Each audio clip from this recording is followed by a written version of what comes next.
The orange juice was cold when it hit Chioma's head. It soaked into her hair, ran down her scalp, and dripped into her eyes before she could even react. Sticky. Sweet. Humiliating. She sat frozen at the small cafe table. Trevor stood over her, the empty glass still in his hand, his face red with rage, his fingers shaking inches from her face. "You are pathetic," he said loudly. "Do you know that? Absolutely pathetic." Chioma's hands were clenched in her lap, her knuckles white. Orange juice dripped from her hair onto her white blouse, staining it bright and ugly. One by one, conversations around them stopped.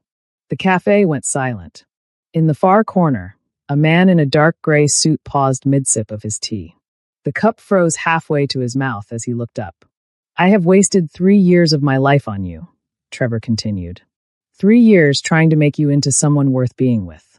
And you've given me nothing. Nothing but excuses." Tears mixed with the juice on Chioma's face. Her chest tightened. She tried to speak, but only a broken gasp came out. "Look at you," Trevor sneered. "You can't even defend yourself. You just sit there and cry like a child." A phone camera flashed near the window. The man in the corner slowly removed his glasses and set them down. His eyes darkened. "Trevor, please," Chioma whispered. "Please stop. Please stop," Trevor mocked. "That's all you ever do. Beg." He slammed the glass onto the table and walked out. The bell chimed as the door shut behind him. Chioma sat shaking, juice dripping from her hair, tears streaming down her face while strangers stared. No one helped. No one spoke. The man in the corner stood. He crossed the cafe quietly and stopped beside her table. After a moment, he held out a napkin. "Here," he said softly. Chioma looked up, mascara streaked, eyes swollen. "For your hair," he added. Her hand trembled as she took it. She pressed it against her hair, trying to soak up some of the juice, but it was already too saturated to do much good. Fresh tears spilled down her cheeks. "Thank you," she whispered, and her voice was so hoarse it barely sounded like her. He reached into the inside pocket of his jacket and pulled out a business card. He set it down on the table in front of her with careful precision. "If you need help," he said quietly, "call me." Chioma looked down at the card and then back up at him. Her expression was confused and hurt and completely overwhelmed by everything that had just happened. "I do not need your pity," she said, and her voice broke on the last word. "It is not pity," he said. "Then what is it?" He was quiet for a moment, and his dark eyes studied her face with an intensity that made her breath catch despite her tears. "Recognition," he said finally. Before she could ask what that meant, he turned and walked back to his table. He left several bills on the table beside his tea, more than enough to cover the cost, and then he walked out of the cafe without looking back. Chioma sat there holding the damp napkin in one hand and the business card in the other. She stared down at the card through her tears. It was simple and professional, with black text printed on white cardstock. She had no idea who he was or why he had helped her.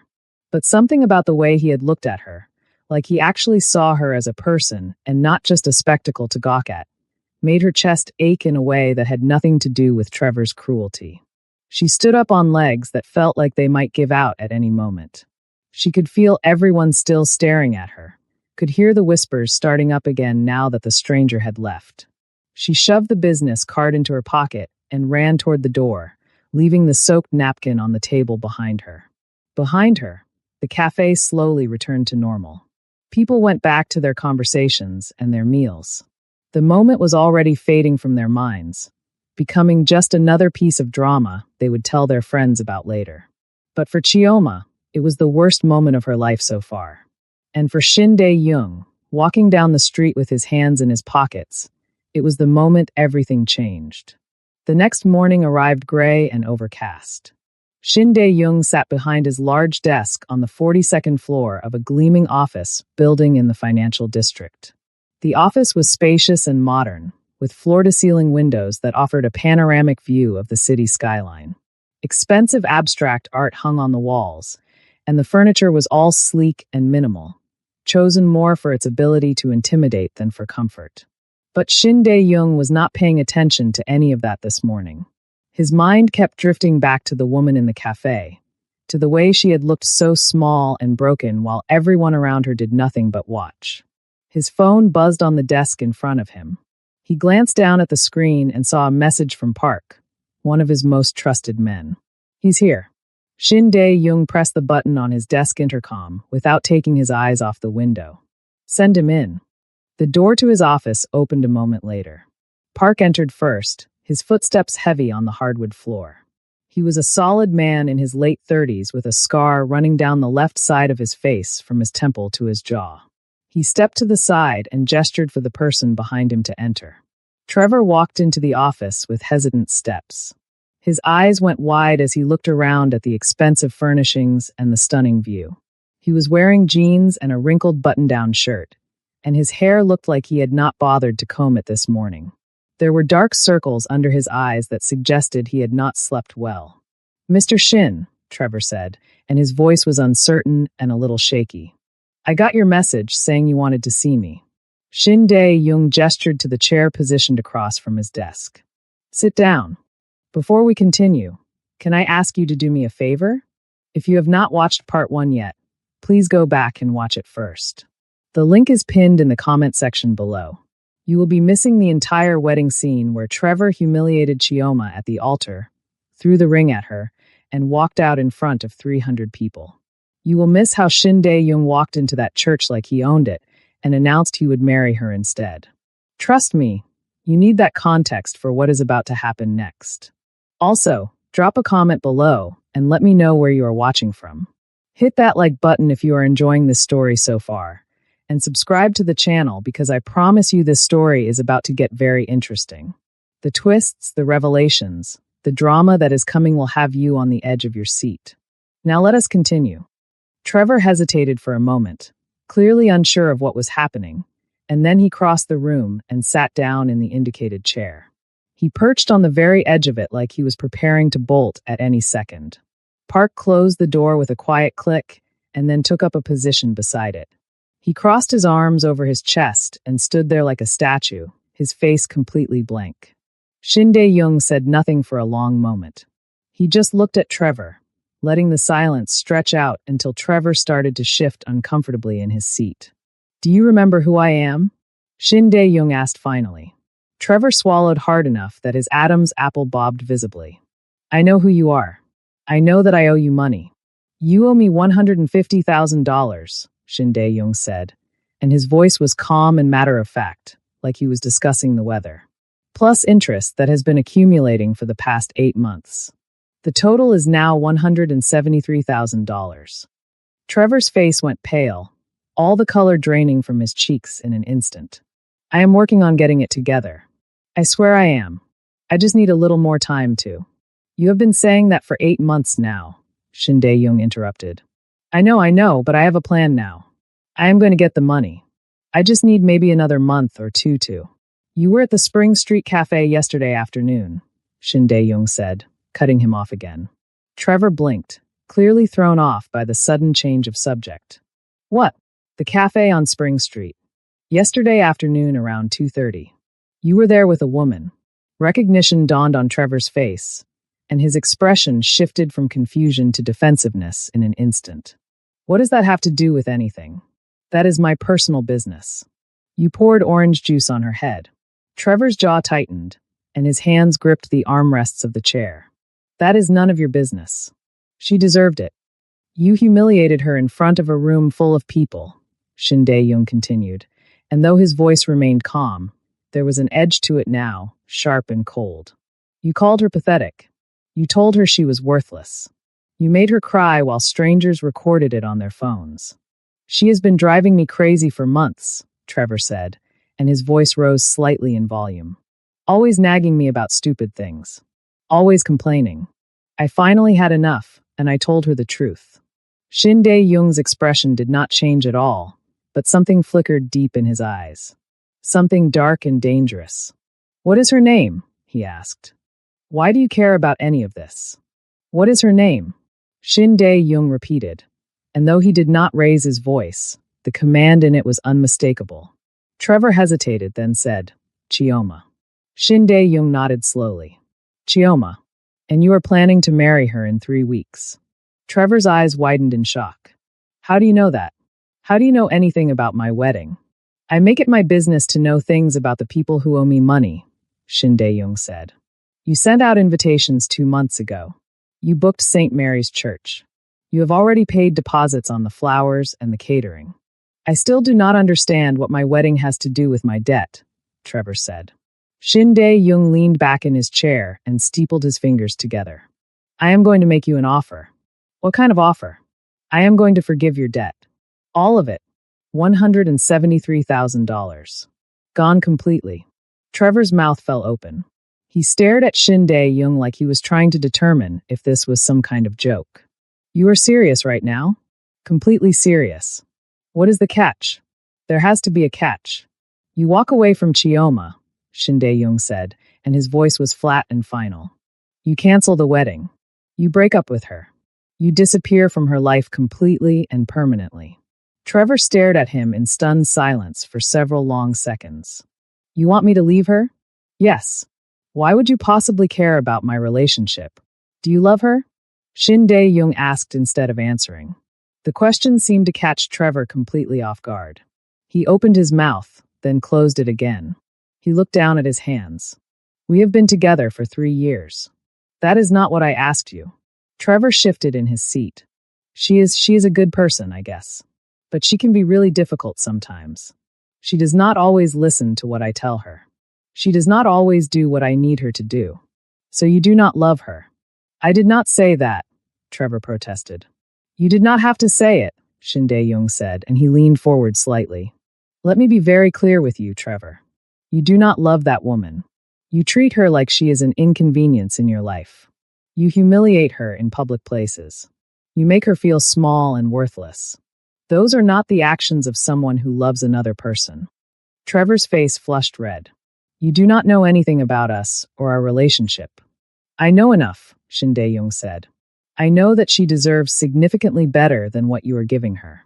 And I know that if you marry her, you will continue to hurt her in worse and worse ways for the rest of her life.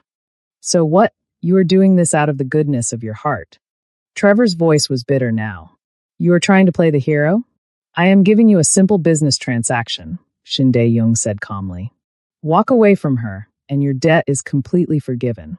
Marry her, and I will collect every penny you owe me with full interest.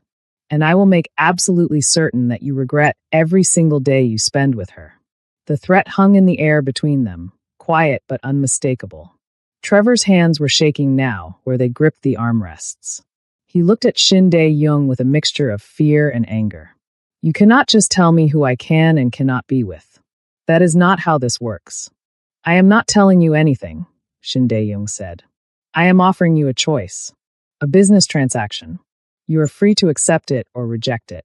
Trevor stood up abruptly, and his chair scraped loudly against the floor. This whole thing is completely insane. Perhaps it is, Shin Dae-young agreed. But the offer stands regardless.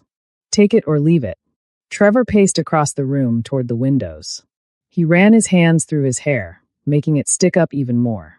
Shin Dae-young watched him with the same calm, neutral expression, not moving at all, not speaking, just waiting. Finally, Trevor turned back around to face him. If I agree to this, you really will forgive the entire debt? All 173,000. Every single penny. And after that you will leave me alone completely? As long as you stay away from her permanently, yes. Trevor was quiet for a long moment, and Shin Dae-young could practically see the wheels turning in his head as he calculated his options and weighed his choices. Fine, Trevor said finally. I will do it. I will break up with her before the wedding. That is not good enough. What do you mean? You will not just break up with her quietly, Shin Dae-young said. You will humiliate her. Publicly. At the wedding itself. Trevor's eyes went wide with shock. You want me to leave her at the altar? Yes. That is incredibly cruel. Is it more cruel than marrying her and then spending the next 40 years making her absolutely miserable? Shin Dae-young asked. Because that is exactly what you would do if you went through with this wedding. We both know it. Trevor looked like he wanted to argue, but he did not say anything. Somewhere deep down, he knew that Shin Dae-young was right. Why does it have to happen at the wedding? Trevor asked quietly. Because it needs to be final and public, Shin Dae-young explained. It needs to be a moment that she cannot ignore or rationalize away later. She needs to see with absolute clarity exactly what kind of man you are, so that when you inevitably try to come back to her in a few months, she will not take you back. You have really thought all of this through, have you not? I have. Trevor laughed, but it was a harsh and bitter sound with no real humor in it. You are actually crazy. You know that. Shin Dae-young did not respond to that. Trevor shook his head slowly. Fine. Whatever. I will do it exactly the way you want. I will leave her at the altar in front of everyone. And then after that I never want to see you or hear from you ever again. There is one more thing, Shin Dae-young said. What now? When you do it, you will throw the wedding ring at her. You will take the microphone from the priest. You will make absolutely certain that every single person in that church knows exactly what kind of man you truly are. Trevor's face went pale again.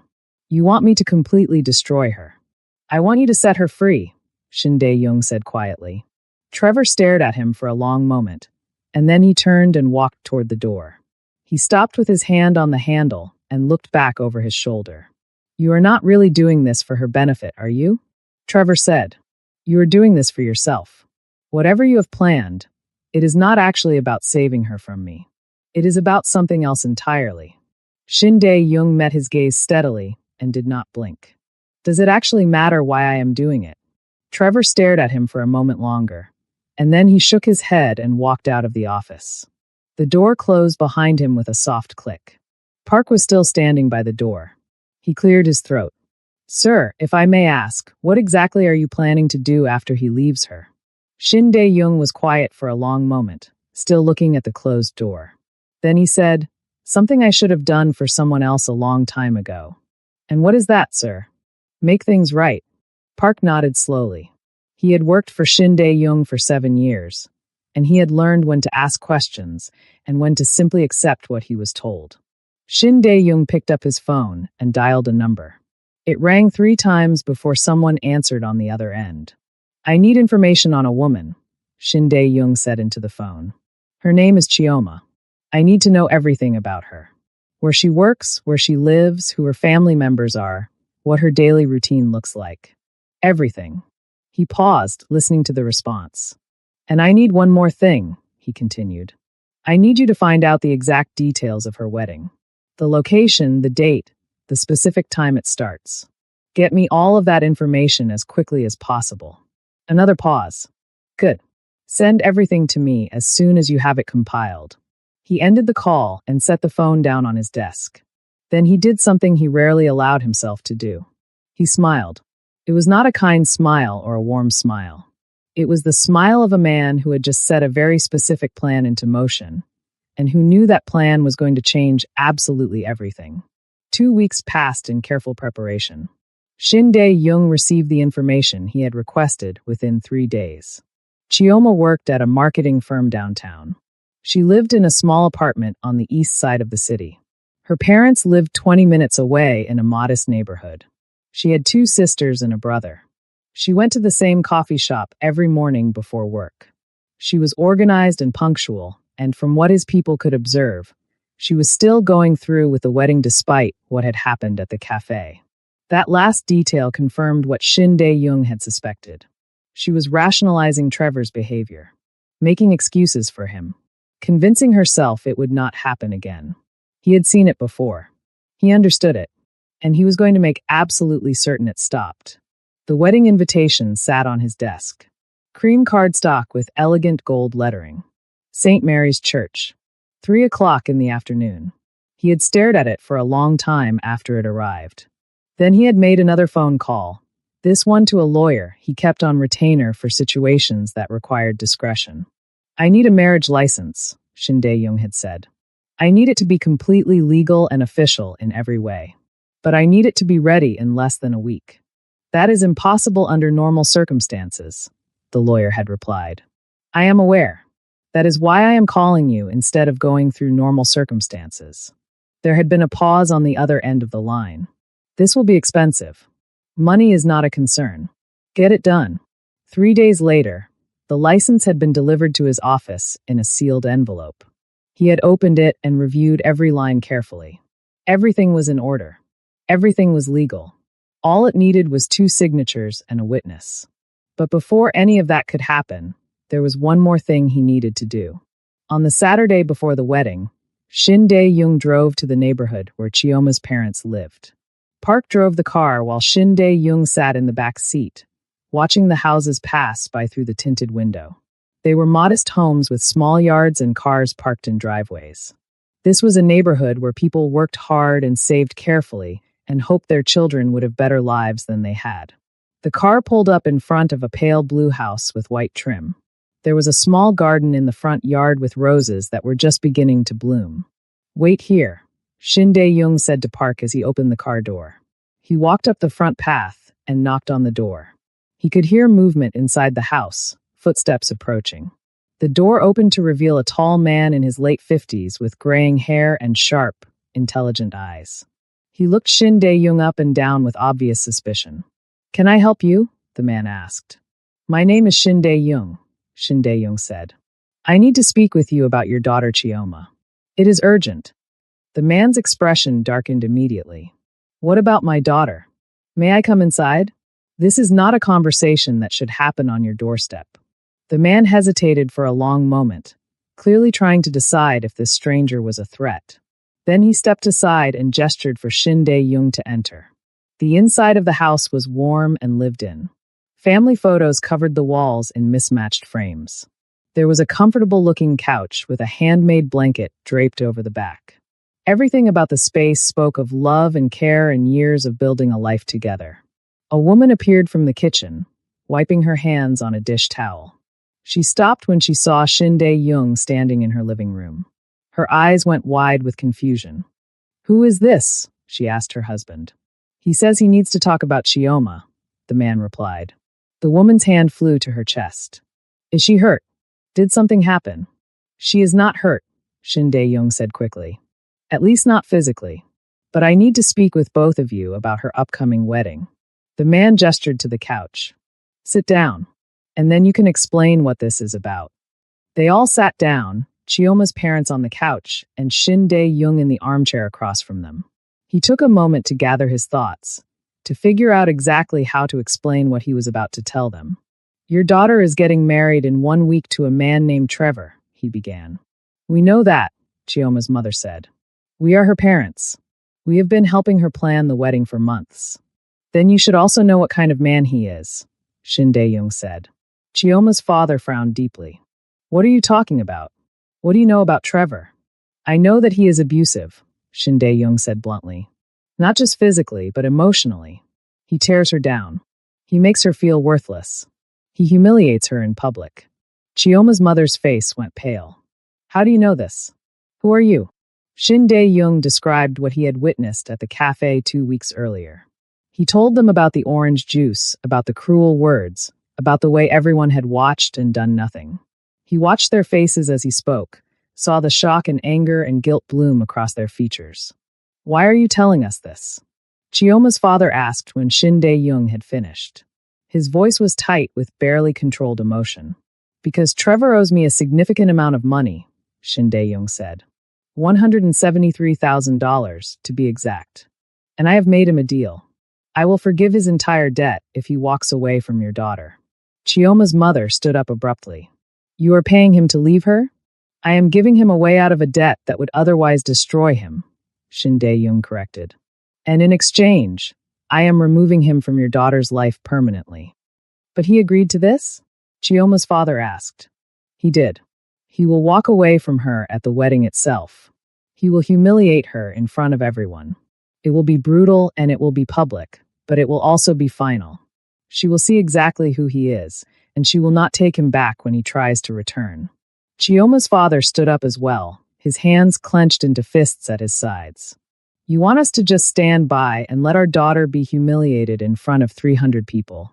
I want you to let her be free," Shin Dae-young said, and he stood to face them. "Because if you stop this wedding yourself, if you convince her to call it off, she will always wonder if she made a mistake. She will always think about what could have been. But if he shows her who he truly is in a way she cannot deny or rationalize, then she will be able to move forward." "And what happens after he humiliates her?" Chioma's mother asked. Her voice was shaking. She will be standing there alone and broken. What then? Then I will step in, Shin Dae-young said. I will marry her instead. The room went completely silent. Chioma's mother sank back down onto the couch as if her legs had given out. You will what? I will marry her. I have already obtained a marriage license. I have everything prepared. When Trevor walks away, I will take his place at the altar. And she will not have to walk out of that church alone and destroyed. Chioma's father shook his head slowly. This is absolutely insane. You are a complete stranger to her. Why would you do any of this? Because I saw what he did to her in that cafe, Shin Dae-young said. And I will not stand by and let it happen again. There has to be more to it than that, Chioma's father said. No one does something this extreme just out of kindness. What do you really want from our daughter? Shin Dae-young reached into his jacket and pulled out an envelope. He set it on the coffee table between them. There is $50,000 in that envelope. For the wedding expenses. For whatever she needs after this is over. Take it. Chioma's mother picked up the envelope with trembling hands. She opened it and looked inside, and her eyes went wide when she saw the stack of bills. We do not want your money, Chioma's father said firmly. It is not for you, Shin Dae-young said. It is for her. To make sure she has choices. To make sure she has options when this is over. He turned toward the door and Park, who had been waiting outside, opened it at exactly the right moment. Wait, Chioma's mother called out. If you do this, if you really marry her, what happens after? What do you want from her? Shin Dae-young paused with his hand on the doorframe and looked back at her. I want nothing from her. I only want to give her the chance at something better than what she has now. But you will be her husband, Chioma's father said. You will have legal rights. You will have power over her life. I will give her a safe place to land, Shin Dae-young said. And when she is ready, when she has had time to heal and figure out what she truly wants, I will give her the choice to stay or to leave. The decision will be entirely hers. He walked out before they could ask any more questions. Behind him, Chioma's parents stood in their living room, holding an envelope full of money and trying to process what had just happened. Should we tell her? Chioma's mother whispered. Should we warn her about what is going to happen? Chioma's father was quiet for a very long time. He looked down at the envelope in his wife's hands, then at the door where the stranger had just disappeared. No, he said finally. If we tell her, she will not go through with the wedding.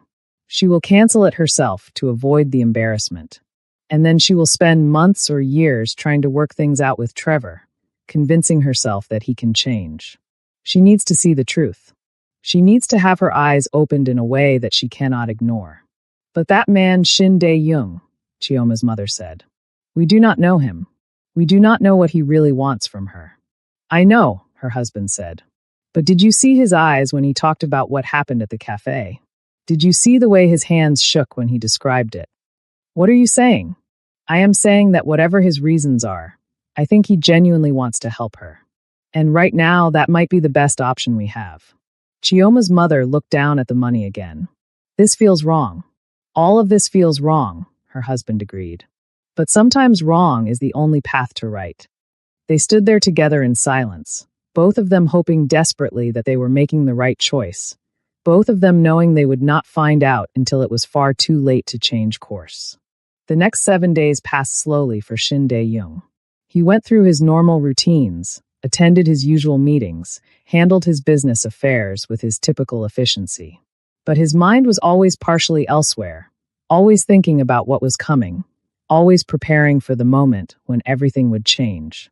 On the morning of the wedding, he woke early. He showered and dressed carefully in the same black suit he had worn to Chioma's parents' house. He put on his glasses and looked at himself in the mirror. He looked calm and composed, exactly as he needed to look. But inside, his heart was racing. Park drove him to the church. They arrived 30 minutes before the ceremony was scheduled to begin. The parking lot was already filling up with cars. Guests were streaming into the building in their formal clothes, chattering excitedly about the wedding they were about to witness. Shin Dae-young stayed in the car and watched them go inside. Are you certain about this, sir? Park asked from the driver's seat. I am certain, Shin Dae-young replied. Once you walk through those doors, there will be no turning back. I know. Park nodded and said nothing more. They waited. At exactly 3 o'clock, the church bells began to ring. Shin Dae-young checked his watch. Any moment now, the ceremony would be starting. Chioma would be walking down the aisle in her wedding dress. Trevor would be standing at the altar waiting for her. 5 minutes passed. Then 10. Shin Dae-young got out of the car. Park followed him. They walked across the parking lot toward the church entrance. The doors were closed, but Shin Dae-young could hear music playing inside. The wedding march. It had started. He waited outside the doors with Park standing silently beside him. He counted the seconds in his head. The processional would take about 3 minutes. Then there would be a few moments of silence as the priest began the ceremony. And then Trevor would do exactly what Shin Dae-young had paid him to do. Inside the church, Chioma stood at the altar in her white dress. The music had stopped playing 30 seconds ago. The church was full of people, 300 faces all turned toward her. Her bridesmaids stood behind her in their matching pink dresses. Trevor stood in front of her in his tuxedo. And then everything started to fall apart.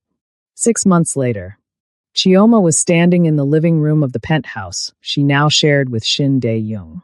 The afternoon sun was streaming through the floor-to-ceiling windows, making everything look warm and golden.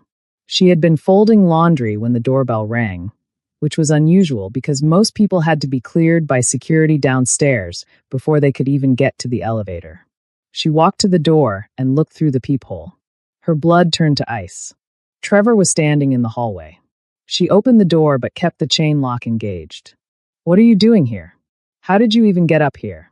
"I need to talk to you," Trevor said. His face was pale and his hands were shaking. "Please, Chioma. Just 5 minutes. That is all I am asking." "No. You need to leave right now." "You do not understand," Trevor said, and his voice was getting louder, more desperate. "You do not know the truth about what happened. About why I did what I did. I know enough. Now leave before I call security." "He paid me," Trevor shouted. The words burst out of him like they had been building up pressure for months. "Shin Dae-young paid me to leave you.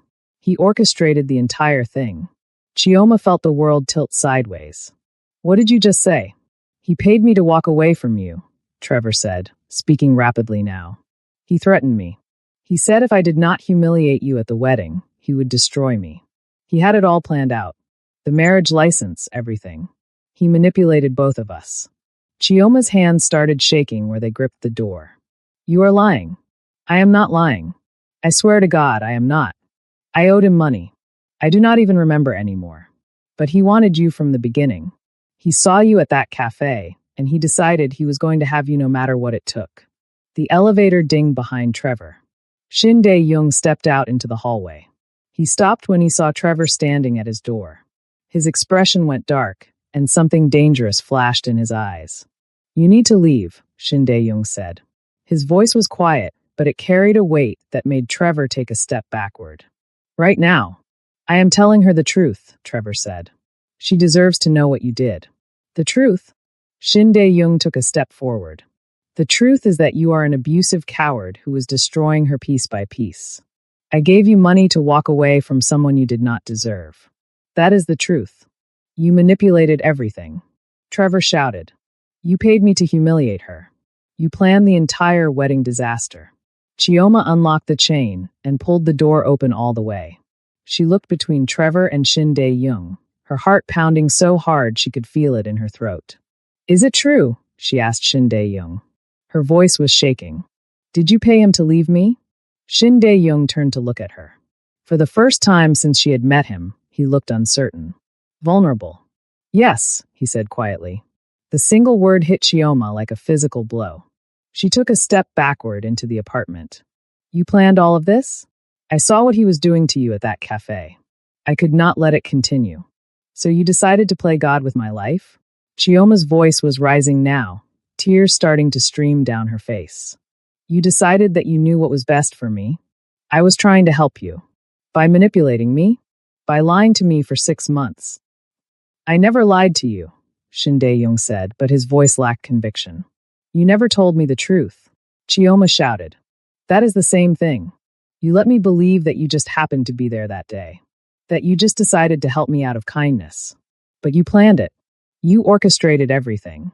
Trevor was still standing in the hallway, watching them with something that looked almost like satisfaction on his face. Shin Dae-young saw the expression and his jaw tightened. He turned to Trevor. Get out of here. Now. I am not going anywhere until she knows everything, Trevor said. If you do not leave right now, I will have you physically removed from this building, Shin Dae-young said. Go ahead. Call your people. Let her see exactly who you really are. Shin Dae-young moved so fast that Trevor did not have time to react. 1 second he was standing in the doorway, and the next Shin Dae-young had him by the collar and was shoving him backward into the hallway. Trevor stumbled and hit the wall hard enough to make a thudding sound. You came here to destroy what we have built, Shin Dae-young said. His voice was low and dangerous. But you are too late. She is my wife. She chose me, and you will never touch her life again. He shoved Trevor one more time, hard, and Trevor went stumbling down the hallway toward the elevator. Shin Dae-young turned back to the apartment. Chioma was standing just inside the doorway, staring at him like she did not recognize him. Do not look at me like that, Shin Dae-young said quietly.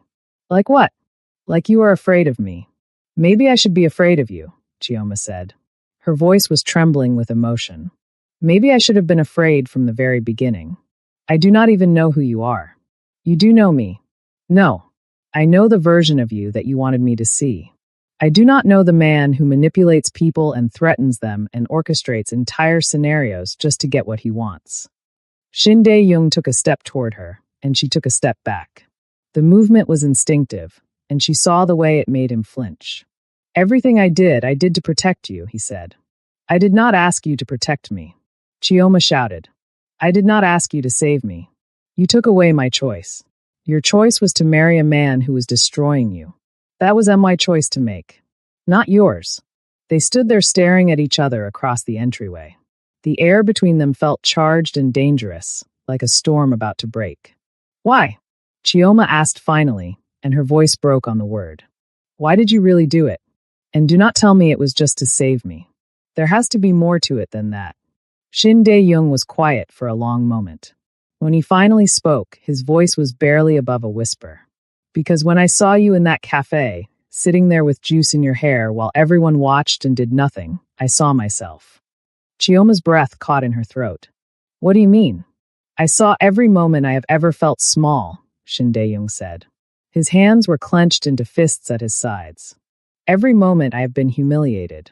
Every moment I have been invisible to the people who were supposed to care. I grew up in a world where showing weakness meant death, where you had to hide everything you felt. And when I saw you hurting, when I saw everyone doing nothing, I could not just walk away. Tears were streaming down Chioma's face now. So you decided to manipulate me instead? I decided to give you a way out. Even if the method was questionable. Even if it was wrong. I decided that you deserved better than what you had. You should have told me the truth. Would you have believed me? Shin Dae-young asked. If I had come to you before the wedding and told you that Trevor was using you, that he did not love you, would you have listened to me? Chioma wanted to say yes. But she knew the truth. She would not have listened. She would have defended Trevor. Made excuses for him. Convinced herself it was not that bad. That does not make what you did right, she said quietly. I know it does not. I do not know if I can trust you after this. Something in Shin Dae-young's expression cracked. Just for a moment, she saw the vulnerability beneath all the control. The fear. What are you saying? I am saying I need time. I need space. I need to figure out if this is something I can forgive. Chioma. No, she said, and she held up her hand. You do not get to make this decision for me. Not this time. This is my choice to make. Shin Dae-young stood there in the middle of the living room looking more lost than she had ever seen him. What do you want me to do? He asked quietly. I want you to leave. Go to a hotel. Go anywhere. But I need you to not be here right now. This is my home. It is our home, Chioma corrected. And I am asking you to leave. Can you do that for me? Can you give me this one thing without trying to control it or manipulate it? Shin Dae-young looked at her for a long moment. Then he nodded slowly. Okay. He walked to the bedroom and came back a few minutes later with a small overnight bag. He stopped at the door and looked back at her. For what it is worth, he said quietly, I love you. I have loved you since the moment I saw you in that cafe. And everything I did, no matter how wrong it was, came from that place. He walked out before she could respond. The door closed behind him with a quiet click. Chioma stood alone in the penthouse that had been her home for the past 6 months. The afternoon light was still streaming through the windows, but somehow the space felt colder now. Emptier. She walked to the couch and sat down. She pulled her knees up to her chest and wrapped her arms around them. And then she let herself fall apart completely. She cried for the woman she had been before Trevor. She cried for the woman she had become after Shin Dae-young. She cried for all the choices that had been taken from her and all the choices she still had to make. She cried until there were no more tears left. Then she picked up her phone with shaking hands. She dialed her mother's number. It rang twice before her mother answered. Chioma? Sweetheart, is everything okay? No, Chioma said. Her voice was hoarse from crying. Everything is not okay. I need to come home. Just for a few days. Can I do that? There was a pause on the other end of the line. Of course you can come home. What happened? I found out the truth, Chioma said. About everything. About what Shin Dae-young did. About the wedding. About all of it. Another pause. This one was longer. Heavier. We were going to tell you, her mother said finally, and her voice was quiet and filled with guilt. Chioma felt like someone had punched her in the chest. All the air left her lungs at once. You knew? The words came out as barely a whisper. He came to see us before the wedding. He told us what he was planning. He asked us not to stop it. He gave us money to help with the expenses and to make sure you would be taken care of afterward. Chioma started laughing, but there was no humor in the sound. It was bitter and broken and hollow. You knew, she repeated. Everyone knew. Everyone made choices about my life except for me. We thought we were protecting you, her mother said, and now she was crying too. We thought it was the only way to save you from Trevor. We thought. Chioma hung up. She sat there staring at the phone in her hand like it was a foreign object she had never seen before. Everyone had betrayed her. Trevor. Shin Dae-young. Her own parents. Every single person she had trusted had lied to her face while making decisions about her future behind her back. She stood up and walked to the bedroom. She started throwing clothes into a bag. She did not fold them. She did not organize them. She just grabbed things and shoved them in. She needed to leave. She needed to get out of this penthouse that suddenly felt like a beautiful prison. She needed to find herself again, to figure out who she was when no one else was telling her what to think or feel or do. She finished packing. She grabbed her bag and walked to the door. She stopped with her hand on the handle and looked back at the penthouse one last time. At the life she had built here over the past 6 months. At the man she had fallen in love with despite everything. Part of her wanted to stay. Wanted to forgive. Wanted to believe that love was enough to overcome all the lies and manipulation. But another part of her knew that if she stayed right now, without truly processing everything that had happened, she would always wonder. She would always doubt. She would always feel like she was living someone else's life instead of her own. She needed to choose for herself. For once in her life, she needed to make a decision that was completely and entirely hers, with no one pushing her or manipulating her or trying to save her. She opened the door and walked out. The penthouse stood empty behind her. Across the city, in a hotel room, Shin Dae-young sat on the edge of the bed with his head in his hands. His phone sat on the nightstand beside him, and he kept looking at it, hoping it would ring, hoping she would call, hoping she would tell him to come back. But it stayed silent. He had lost her. After everything he had done to save her, after all the planning and manipulation and careful orchestration, he had lost her anyway. The irony was not lost on him. He had tried to protect her from being hurt, and in doing so, he had become the one who hurt her most. 3 days passed in a blur. Chioma checked into a small hotel on the other side of the city under a fake name. She turned off her phone and spent the time walking through parks and sitting in cafes and trying to remember who she had been before Trevor. Before Shin Dae-young. Before all of it. On the 4th day, there was a knock on her hotel room door. She looked through the peephole and saw her younger sister standing in the hallway. Chioma opened the door. How did you find me? Her sister smiled. You are my sister. I always know where you are. Also, you used the credit card that is linked to my account, so that helped. She walked into the room without waiting for an invitation and sat down on the bed. She looked at Chioma with concern and love and a directness that had always been her trademark. You look terrible, her sister said. Thank you so much for that. Have you eaten anything in the past 3 days? Not really. Her sister stood up and grabbed Chioma's jacket from the chair. Come on. We're going to get food, and you're going to tell me everything. They went to a small restaurant a few blocks away. They ordered way too much food and sat in a corner booth where no one would bother them. And Chioma told her sister everything. About the cafe. About Trevor's debt. About Shin Dae-young's plan.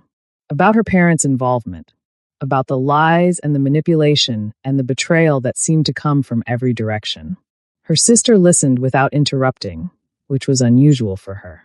She just ate her food and nodded, and let Chioma talk until there were no more words left. When Chioma finally finished, her sister took a long sip of her water and set the glass down carefully. Okay, she said. I am going to say something you are not going to like. That seems to be a theme lately. He was wrong to manipulate you the way he did. Your parents were wrong to keep it from you. All of that is absolutely true. But what? But do you actually wish you had married Trevor? Chioma opened her mouth to respond, then closed it again. Because the truth was, she did not wish that. She did not wish she was living the life she would have had with Trevor. She did not wish she had never met Shin Dae-young. That is not the point, Chioma said. Is it not, though? Her sister asked. I mean, yes, the way it happened was completely messed up. No question about that. But the outcome is that you are happier now than you were with Trevor. Are you not? Chioma looked down at her hands, which were wrapped around her coffee cup. She thought about the past 6 months with Shin Dae-young. The way he had looked at her every morning like she was the most important thing in his world. The way he had listened to her talk about her day. The way he had defended her when his own family had tried to tear her down. The way he had held her when she cried and made her laugh when she was sad. I am happier, Chioma admitted quietly.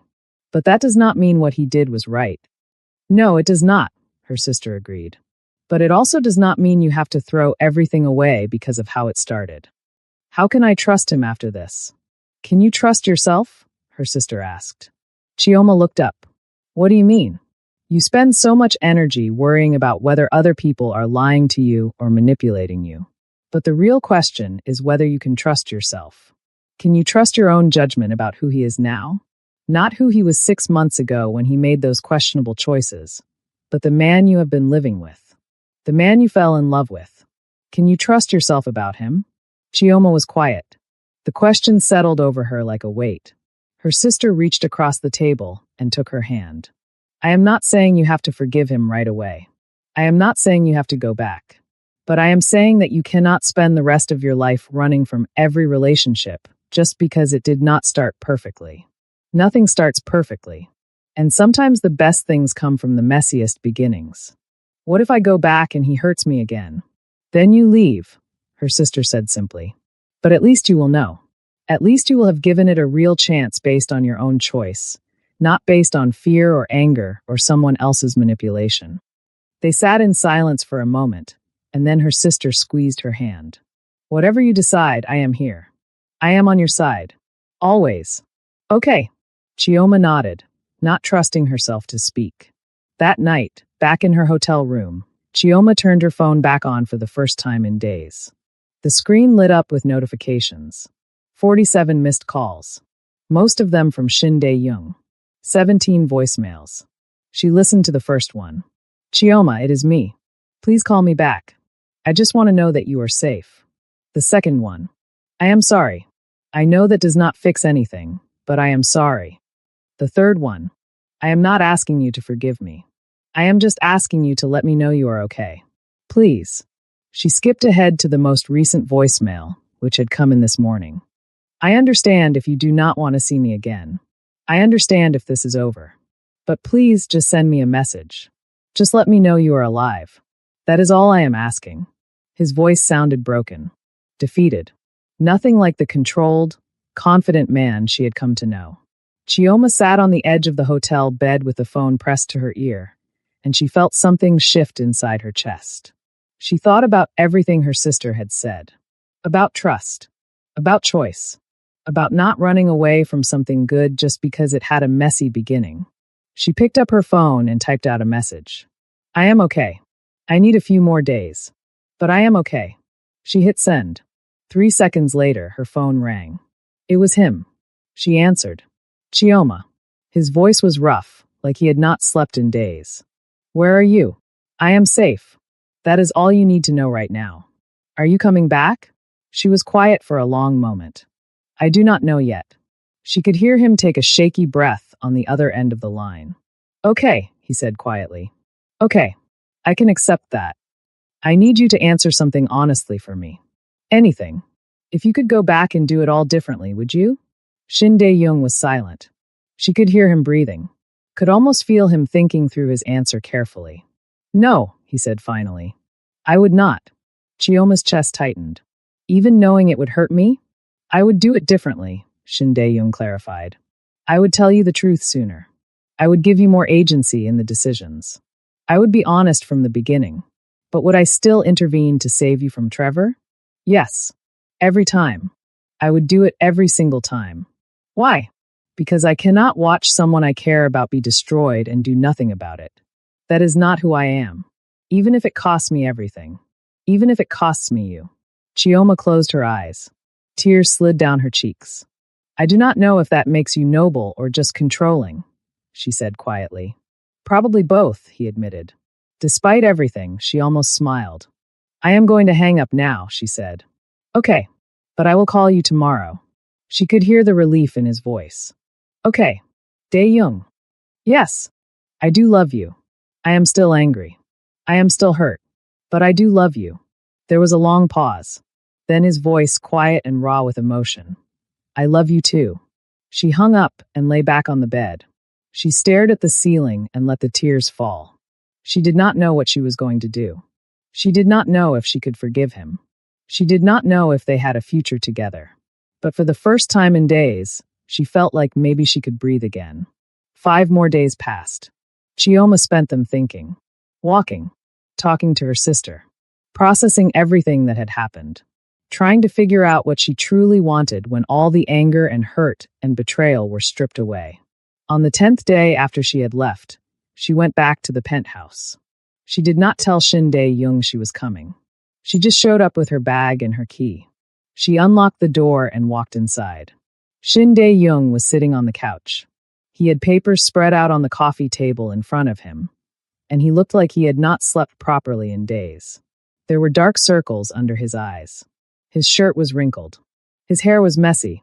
He looked up when he heard the door open, and he stood up immediately. They stared at each other across the living room. You came back, Shin Dae-young said. His voice was careful, uncertain. I came back, Chioma confirmed. Does that mean? It means I want to try, Chioma said. But there are conditions. Shin Dae-young nodded. Anything. No more lies. No more manipulation. No more making decisions for me without my input. If we are going to do this, we do it as equals. As partners. You do not get to decide what is best for me. Agreed. And you have to fix whatever you did to Trevor. Shin Dae-young's expression darkened slightly. What do you mean? I mean you threatened him. You manipulated him. You used his debt as leverage. And even though I hate him for what he did, I do not want that hanging over us. So you need to fix it. You need to forgive his debt completely and make sure he is free from you. Shin Dae-young was quiet for a long moment. Then he nodded. Okay, I will take care of it today. And one more thing. What? You have to tell me everything. About your organization. About your family. About your past. All of it. No more secrets. That will take time. We have time, Chioma said. Shin Dae-young walked across the room slowly. He stopped in front of her, but he did not touch her. He just looked at her. I will spend the rest of my life making this up to you, he said quietly. I do not want you to spend your life making it up to me, Chioma said. I want you to spend your life being honest with me and treating me as an equal. That is all I want. He nodded. I can do that. She reached out and took his hand.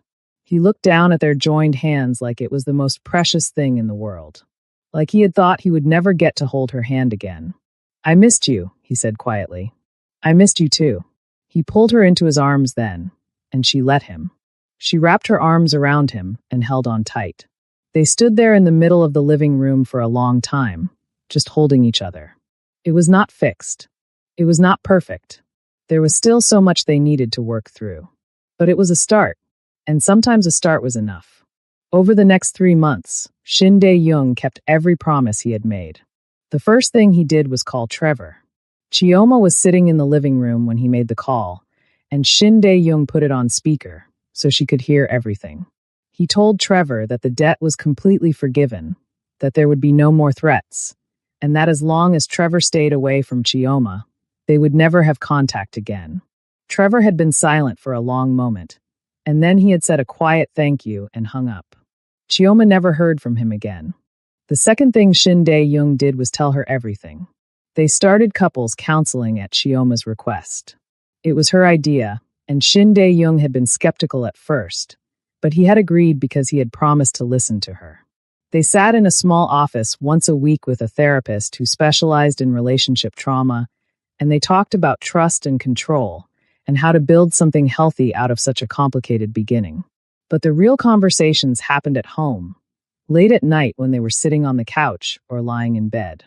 Shin Dae-young told her about his childhood growing up in a powerful Korean family that valued strength above everything else. He told her about the expectations that had been placed on him from the moment he was born. He told her about the first time he had seen violence, the first time he had been forced to participate in it, the first time he had realized that the world he lived in was nothing like the world most people knew. He told her about his organization, about the businesses they ran that existed in the gray spaces between legal and illegal.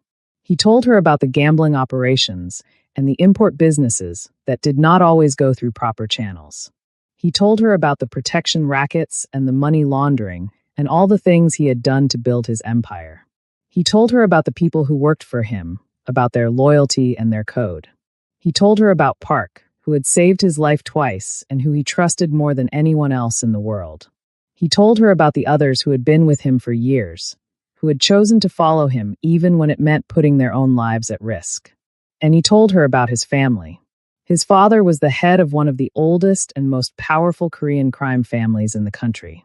His mother came from another powerful family, and their marriage had been arranged to strengthen alliances between the two groups. Shin Dae-young had been raised to take over the family business, but he had wanted something different. He had wanted to build his own organization, to do things his own way. His family had seen this as betrayal, and they had disowned him when he was 25 years old. He had not spoken to them in 7 years. Until now. Because 3 months after Chioma came back, Shin Dae-young's phone rang with a number he had not seen in years. It was his brother. Shin Dae-young stared at the phone for a long moment before answering. Chioma was sitting beside him on the couch, and she watched as his expression shifted from surprise to wariness to resignation. Hyung, Shin Dae-young said when he answered. It was the Korean word for older brother. The conversation was brief and conducted entirely in Korean. Chioma could not understand the words, but she could hear the tension in Shin Dae-young's voice. When he hung up, he sat there in silence for a long moment. What did he want? Chioma asked. My family has heard that I got married, Shin Dae-young said. They want to meet you.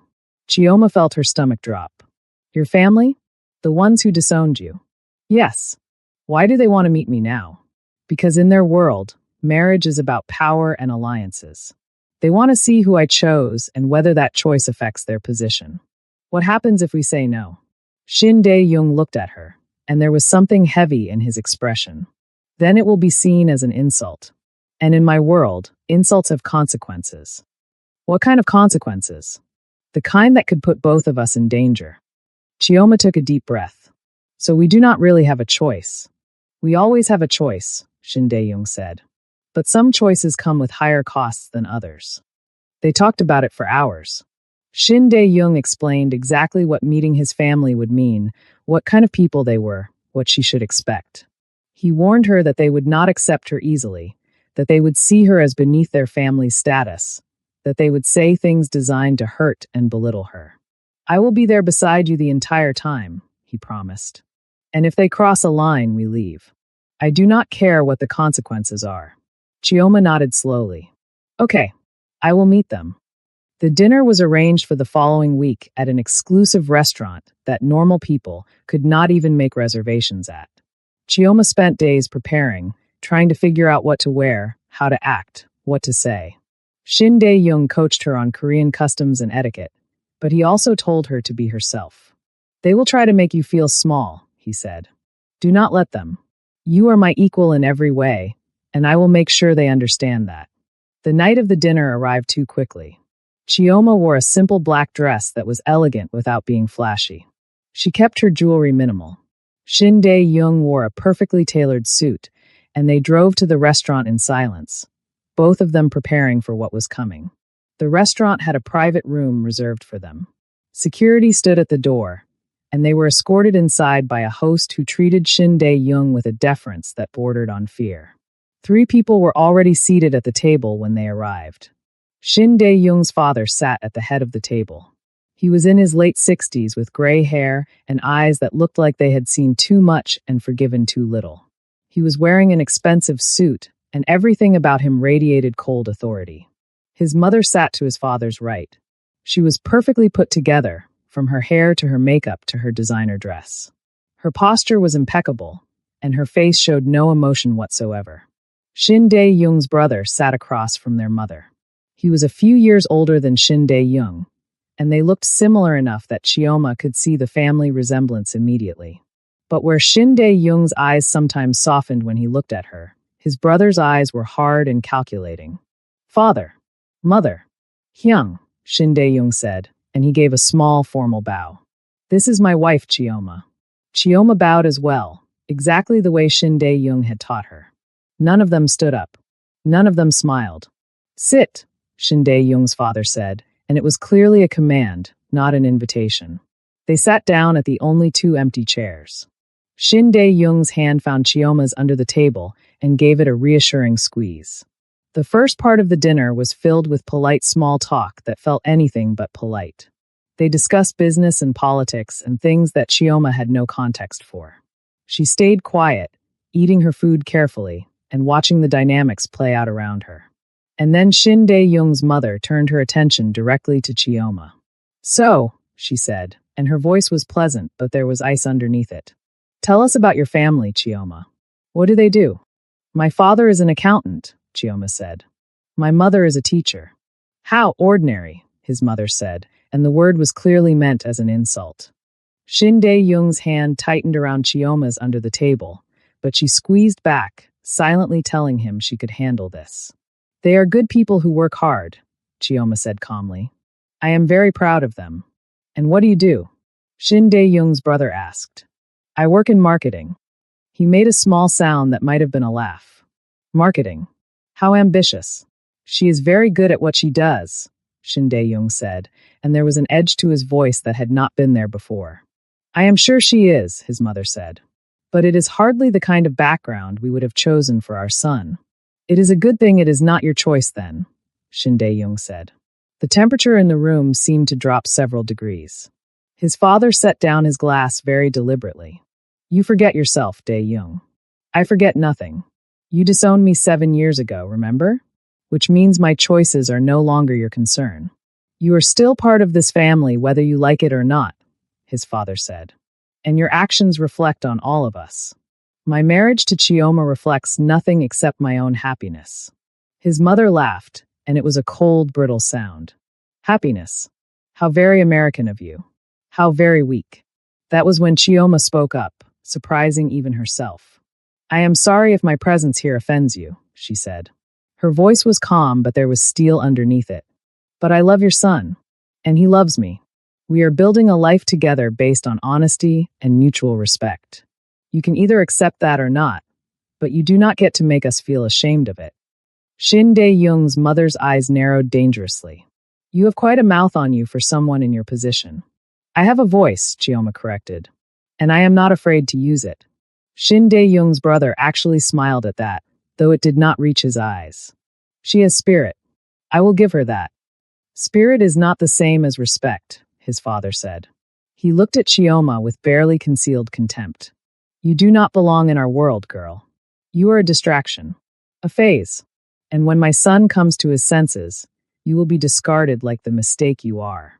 Shin Dae-young stood up so fast that his chair fell backward with a loud crash. The entire restaurant went silent.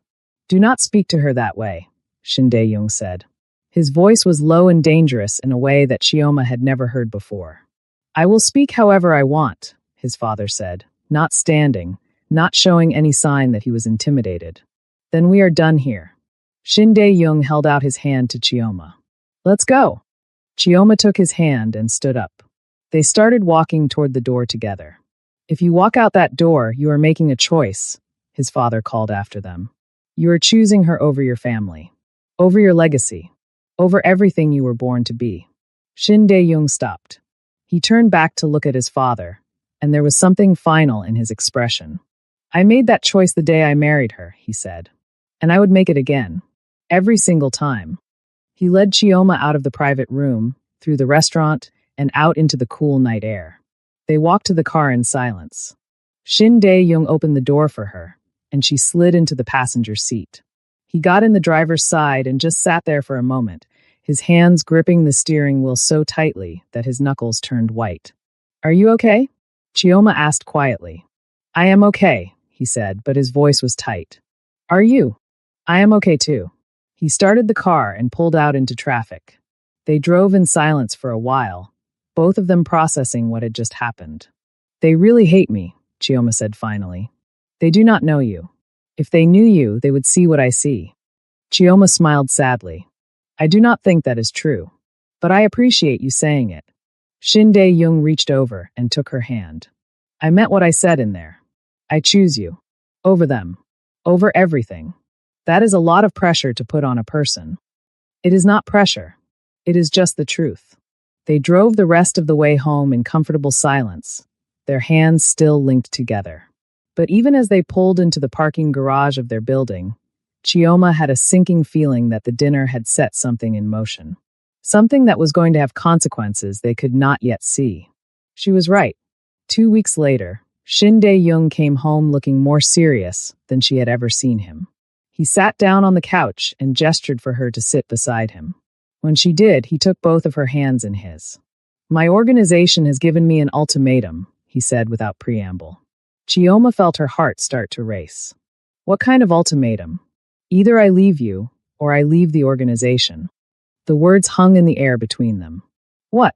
Chioma whispered. Why? My family has put pressure on the leadership. They have made it very clear that they do not approve of our marriage.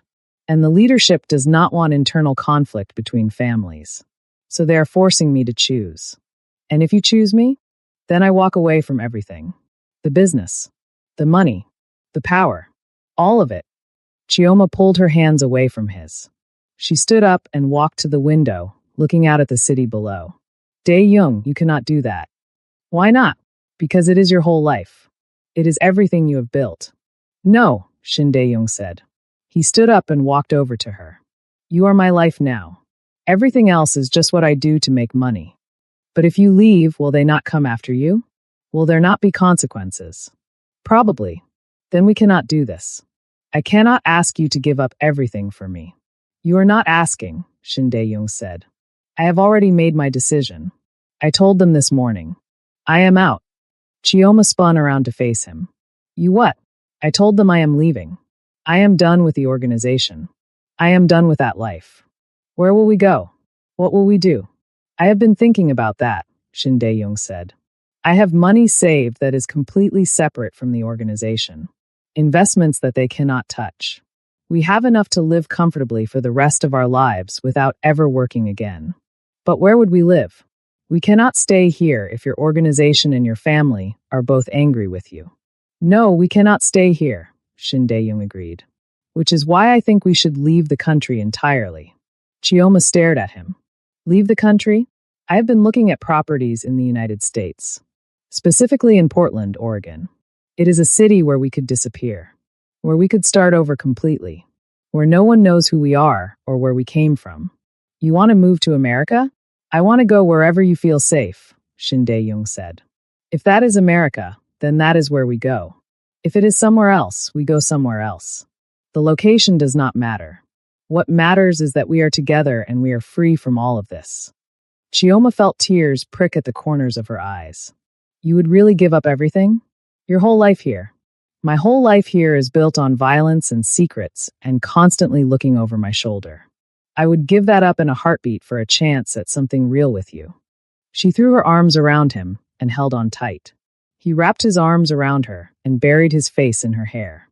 Are you sure about this? She whispered. I have never been more sure of anything. They stood there holding each other for a long time. And then they started planning their escape. The next 2 months were a whirlwind of activity. Shin Dae-young quietly liquidated assets that were in his name alone. He transferred money into accounts that could not be traced back to him or his organization. He sold properties and cashed out investments and moved everything into a form that would be accessible from anywhere in the world. At the same time, he was negotiating his exit from the organization. It was not as simple as just walking away. There were debts to be settled, territories to be reassigned, relationships to be carefully managed so that his departure did not create a power vacuum that would lead to violence. Park helped him through all of it. Park was the only person from his old life that Shin Dae-young told about their plans, and Park had nodded and said he understood. He had helped Shin Dae-young navigate the complex politics of leaving an organization that did not typically allow people to leave alive. You are doing the right thing, Park had said one night after a particularly difficult meeting. She is good for you. She makes you more human. I do not know if that is a compliment in this world, Shin Dae-young had replied. It is the highest compliment I can give. Chioma, meanwhile, was handling her own preparations.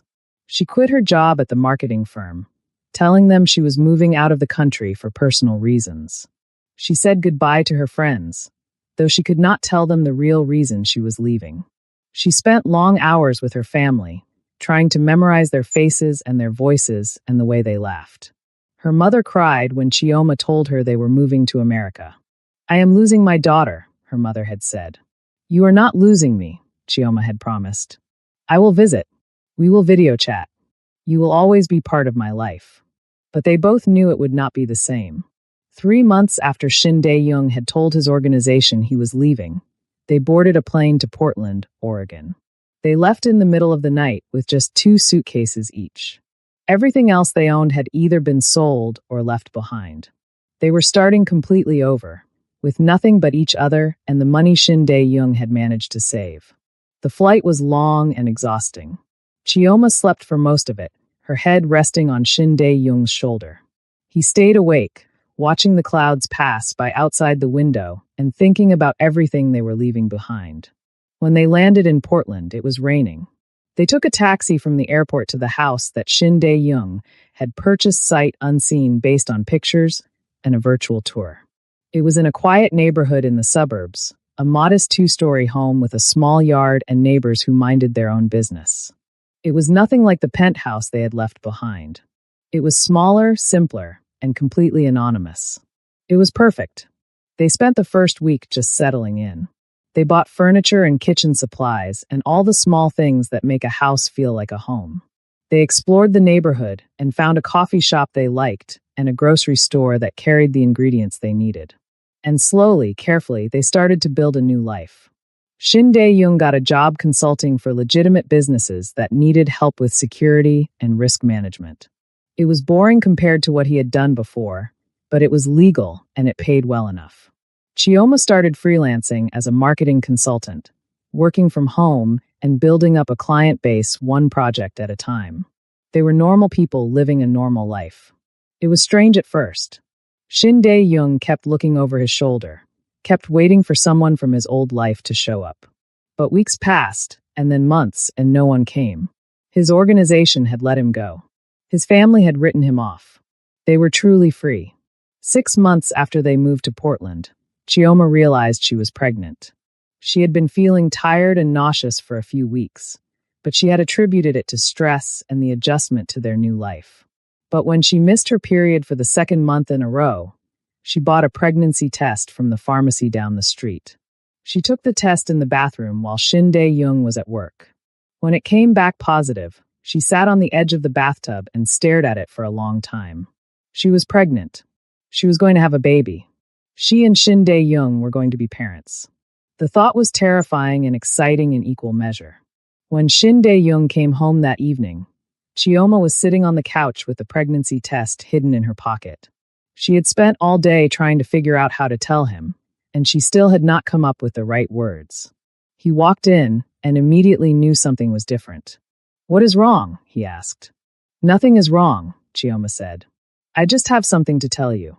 He sat down beside her, concern written all over his face. "What is it?" She pulled the pregnancy test out of her pocket and held it out to him. He looked at it for a moment, not understanding. Then recognition dawned, and his eyes went wide. "You are pregnant?" "I am pregnant." He stared at the test, then at her, then back at the test. "We are going to have a baby?" "We are going to have a baby." A smile spread across his face, slow and genuine, and so full of joy that it made Chioma's heart ache. He pulled her into his arms and held her tight. "We are going to have a baby," he said again, like he could not quite believe it. "Are you happy?" Chioma asked. "I am terrified," he admitted. "But yes, I am so happy." They sat there together, holding each other and thinking about the tiny life that was growing inside her. For the first time in a very long time, everything felt right. The pregnancy progressed normally. Chioma had morning sickness for the first few months, but after that, she felt better than she had in years. They went to doctor's appointments together and picked out names and started setting up a nursery in the spare bedroom. They were happy. They were building a life. They were healing from everything they had been through. And then, one morning when Chioma was 7 months pregnant, everything changed. She had gone to the grocery store to pick up some things for dinner. It was a beautiful day, sunny and warm, and she had decided to walk the few blocks instead of driving. She was pushing her cart through the produce section, trying to decide between 2 different types of apples, when she felt someone watching her. She looked up. A man was standing at the end of the aisle. He was Korean, middle-aged, wearing a suit that was too heavy for the weather. And he was staring directly at her with an expression that made her blood run cold. She had never seen him before in her life, but she knew immediately what he was. He was from Shin Dae-young's old world. The man did not approach her. He just stood there watching her for a long moment. Then he pulled out his phone, took a picture of her, and walked away. Chioma abandoned her cart and ran out of the store. She practically sprinted the 4 blocks back to their house, her heart pounding and her hands shaking. She burst through the front door and immediately locked it behind her. Shin Dae-young was in the kitchen making lunch. He looked up when she came in, and his expression immediately shifted to alarm when he saw her face. "What happened?" "Someone was watching me at the grocery store," Chioma said. Her voice was shaking. "A Korean man in a suit. He took my picture." All the color drained from Shin Dae-young's face. "What did he look like?" She described him as best she could. When she finished, Shin Dae-young closed his eyes and took a deep breath. "That sounds like one of my brother's men." "What does that mean?" "It means they found us." Chioma felt like the floor had dropped out from under her. "How is that possible? We were so careful." "I know we were. But my family has resources. They have connections all over the world. If they really wanted to find us, they would eventually succeed." "What do they want?" "I do not know," Shin Dae-young said. "But the fact that they are watching you instead of approaching me directly is not a good sign." He pulled out his phone and called Park. The conversation was brief and conducted in rapid Korean. When he hung up, his expression was grim. "Pack a bag," he said. "We need to leave." "Now." "Leave? Where are we going to go?" "I do not know yet. But we cannot stay here. If they know where we are, then we are not safe." Chioma felt tears start to fall. "I thought we were done with this. I thought we were free." Shin Dae-young crossed the room and pulled her into his arms. "I am so sorry. I thought we were free too. But I was wrong." They started throwing clothes into bags.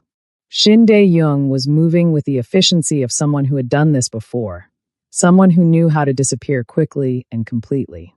Chioma was moving more slowly, her mind struggling to process what was happening. They had built a life here. They had friends and routines and a nursery that was almost finished. And now they were leaving all of it behind. Just as they were finishing packing, Shin Dae-young's phone rang. It was a number he did not recognize. He answered it anyway, putting it on speaker. Dae-young. The voice on the other end was familiar. It was his brother. Hyung, Shin Dae-young said. What do you want? I want to talk. Just talk. No threats. No violence. Just a conversation between brothers. I do not believe you. I am not asking you to believe me. I am asking you to listen. Shin Dae-young looked at Chioma. She nodded, silently telling him it was okay. I am listening, Shin Dae-young said. Father is dying, his brother said. He has cancer. Stage 4.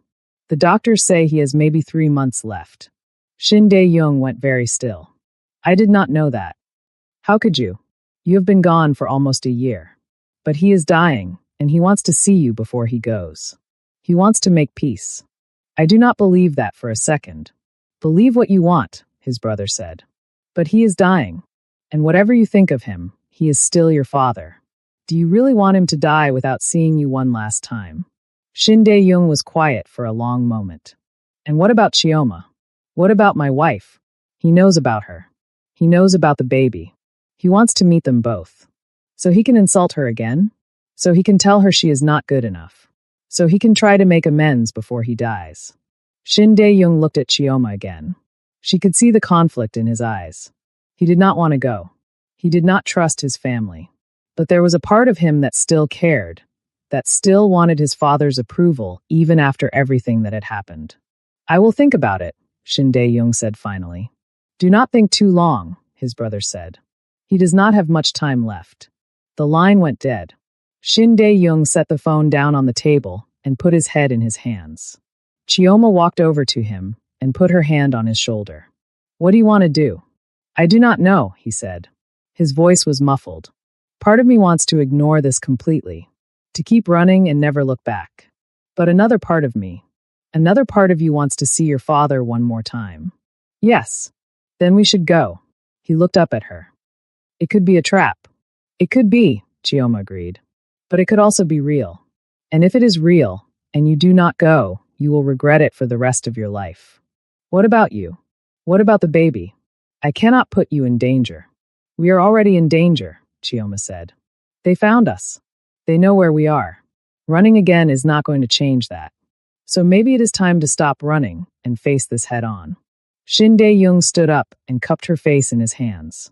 You are the bravest person I have ever met. I am not brave. I am just tired of being afraid. He kissed her forehead gently. Okay, we will go. But we do this carefully. We do this smart. And at the first sign of trouble, we leave. Agreed. Agreed. They finished packing their bags, but instead of running, they started planning their trip back home. Back to the place where everything had started. Back to face the family that had tried to destroy them. And back into the danger that Chioma had hoped they had escaped forever. As she lay in bed that night with Shin Dae-young's hand resting protectively on her pregnant belly, Chioma stared at the ceiling and wondered if they were making the right choice. She wondered if Shin Dae-young's father really was dying, or if this was all an elaborate trap.